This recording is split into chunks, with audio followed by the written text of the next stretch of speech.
신사와 아가씨, 지현우가 박하나에게 약혼하자고 말했다. 4일 오후 방송된 KBS 2주말 드라마 신사와 아가씨에서는 박하나와 결혼을 미룬 지현우가 약혼하자고 하는 장면이 전파를 탔다. 이날 왕대란, 차화연, 은, 조사라, 박하나를 어떻게 할 거냐 따지는 이 기자 이휘향에게 의아했다. 그는 이영국, 지현우, 이조사라와 결혼 못하겠다고 말한 것을 듣고 별장까지 가서 그거 하나 해결 못하고 오면 어떻게 해? 어리숙한 남자 하나 다루는 게 그렇게 어려워? 라고 물었다. 이 기자는 이영국 아니더라도 남자는 많다고 했고 왕대랑 또한 접으라고 말했다. 이에 조사라는 아니요. 저 못 접어요. 저 못 끝내요. 큰 사모님 저한테 뭐라 그러셨어요? 큰 사모님 회장님 댁에 쫓겨나지 않고 살게만 해주면 그 집안 주인, 며느리 되게 해주겠다고 하셨잖아요. 이제 와서 그만두겠다고 하면 저는 어떻게 해요? 라고 따졌다. 책임지라며 소리치는 이 기자의 왕대라는 현기증을 느꼈다. 집에 돌아온 왕대라는 이 영국에게 조 실장, 너 때문에 아파서 출근 못한 거 알아? 너 조 실장한테 결혼 못한다고 했다며? 충격받아서 병났대. 오매불망 너만 바라본 조 실장한테 그러면 안 되지. 너 그러다 천벌 받아라고 말했다. 이영국은 아무리 그렇다 해도 아무 기억도 안 나고 조 실장 누나가 누나로만 보이고 좋아하는 감정도 안 생기는데 억지로 결혼할 순 없잖아요 라고 받아쳤다. 그럼 약혼이라도 하라는 왕들안의 이영국은 생각에 잠겼다. 이 기자와 비빔밥을 먹던 조사라는 이영국이 왔다는 소리에 침대에 누워 아픈 척을 했다. 괜찮냐 묻는 이영국의 조사라는 출근도 못하고 죄송하다 말했다. 이영국은 나 때문이죠. 나 때문에 이렇게 아픈 거죠? 미안해요. 조 실장 누나 나 좀 이해해줘요. 나도 노력하고 있잖아요.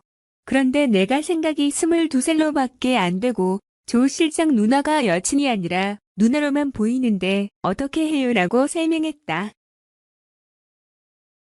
조 실장은 그럼 저는요? 저는 회장님만 바라보다가 늙어 죽어요? 라고 물었다. 그 말에 이영국은 그럼 우리 크리스마스 이브에 약혼해요. 약혼했다가 기억 돌아오면 그때 결혼해요.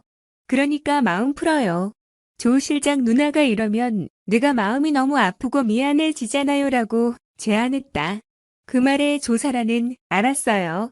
대신에 약혼 기간이 너무 길지 않았으면 좋겠어요 라고 말했고 이 영국은 결혼은 기억이 돌아오면 하고 싶다고 못 박았다. 조사라는 어리숙한 것 같은데도 왜 이렇게 고집이 세? 그래, 치사하지만 일단 약혼이라도 해야 해. 약혼이라도 해야 회장님 마음도 사로잡고 결혼 앞당길 기회도 다시 생겨라고 생각했다. 약혼을 실내는 이영국의 조사라는 아니요. 그렇게 해요. 회장님이 우리 결혼식 일부러 미룬 것도 아니고 다쳐서 이렇게 된 건데 어쩔 수 없잖아요. 우리 크리스마스 이브에 약혼해요라고 답했다. 누나 소리가 듣기 싫다는 조사라. 박하나는 어려 보이는 메이크업을 하려고 노력했다. 이 기자 이향은 섬에 갔다가 배가 끊겨서 둘이 그냥 애만 하나 생겨봐라. 이 회장 기억 돌아온들 그땐 무서울 것 없어라고 말했고 조사라는 미소 지었다. 이세종, 서우진, 은, 이영국, 지현우에게 문방구 게임을 해도 되냐 물었고 이영국은 같이 하자고 말했다. 이영국은 이세종에게 이겨 기뻐했고 이세종은 억울함에 울상지었다. 그 모습을 본 박단단 이세희는 아무리 22살이어도 그렇지 어쩜 저렇게 생각이 없어. 세종이한테 한번 쳐주면 어때서 애한테 죽자 사자 이겨먹어라고 생각했고 이 영국에게 도전장을 내밀었다. 이세종을 위해 게임을 하던 박단단은 다 죽어버려라며 몰입했다. 두 사람의 모습을 발견한 조사라는 박단단에게 이세종 유치원 안 늦었냐고 물었다. 그 말에 박단단은 서둘러 이세종의 등원을 도왔다. 이어 이영국 또한 한 전무가 보내준 서류를 봐야 한다며 조사라의 잔소리에서 벗어났다. 조사라는 이영국에게 회장님, 외부에서 회장님, 사고 아무도 몰라요. 회장님은 여전히 FT그룹의 회장님이시고요. 그런데 길바닥에 쪼그리고 앉아서 집에서 일하는 사람이랑 코울리게 아이들이나 하는 게임을 하시면 어떻게 해요? 회사를 위해서라도 그러셔야 해요. 기억 잃은 거 기사 한 줄이라도 나면 큰일이잖아요 라고 말했다. 잔소리를 듣던 이영국은 알았다고요. 딱 여기까지라고 말하며 조사라를 걱정했다. 조사라는 어제 회장님이 왔다 가셔서 그런지 거짓말처럼 나왔어요. 저한테는 예전이나 지금이나 회장님이 특효약인 것 같아요. 회장님, 우리 오늘부터 기억 찾기 데이트예요. 제가 생각해보니까 무엇보다 기억 찾는 게 우선인 것 같아요. 제가 오늘부터 우리가 데이트했던 장소에 회장님 모시고 갈게요. 그러다 보면 기억이 돌아오실 거예요 라고 제안했다. 홍성은, 김정임 이렇게 항상 한대. 늘어나는 뱃살들, 몸매 망언. 9일 김정임은 자신의 인스타그램에 빼기도 힘들지만 유지하는 것 또한 쉽지가 않은 연말입니다라며 여러 장의 사진을 업로드했다. 사진에는 호화로운 만찬을 즐기고 있는 모습이 담겼다.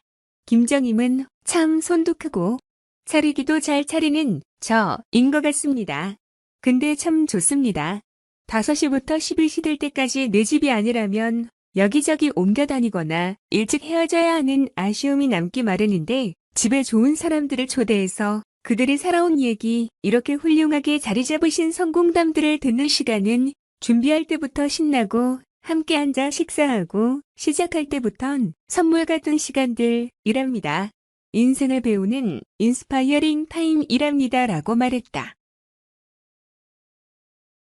하지만 다 좋은데 이 좋은 걸 반복할 때마다 늘어나는 뱃살들이 문제이지요. 사진은 없지만 마지막 떡볶이 타임과 디저트 사진은 올라가지도 않았답니다. 손님들이 오실 때 사다 주시는 만남빵과 술, 그리고 손바닥만한 게 몇만 원씩 하는 케이크들 먹느라 쉐이크 먹을 타이밍도 배도 없답니다. 일부러 만들지 않는다면 이라고 고민을 털어놨다. 그는 전 주부인지라 어찌됐든 음식 쓰레기를 만들지 않으려고 노력하는 주부인지라 식단하기가 진짜 쉽지 않답니다. 일주일에 최소 3일 저녁밤은 이런 요즘이라 어제부터 일부러 쉐이크로 식단 조절하고 있답니다. 어제 만보 걷기 성공했고 오늘도 저녁엔 걸을 거예요. 만보 인증샷도 올릴 거예요 라고 밝혔다. 이어 먹는 거 진짜 못 줄이겠고 눈앞에 있는데 안 먹고 참지 못하겠어요. 모임이 없는 오늘 저녁은 밥 대신 뻑스 먹을 거예요. 왜냐면 벌써 아침은 선물 사오신 식빵을 한 통반이나 구워 먹고 점심 땐 또 어제 걷다 발견한 손칼국수 맛집을 남편이 가자 그래서 왕만두랑 이래서 식단이 쉽지 않네요. 저녁은 패스라고 덧붙였다. 특히 함께 공개된 사진에는 브라톱을 입고 늘씬한 몸매를 드러낸 김정임의 모습이 담겨 눈길을 끈다. 앞서 49년을 평생 살 한 번 쪄본 적 없이 그렇다고 빠져본 적도 없이 살아왔다고 밝힌 만큼 앙상한 팔과 뱃살 하나 없이 잘록한 허리가 감탄을 자아낸다. 한편 김정임은 2004년 프로야구 선수 홍성은과 결혼해 슬아의 일남 일녀를 두고 있다.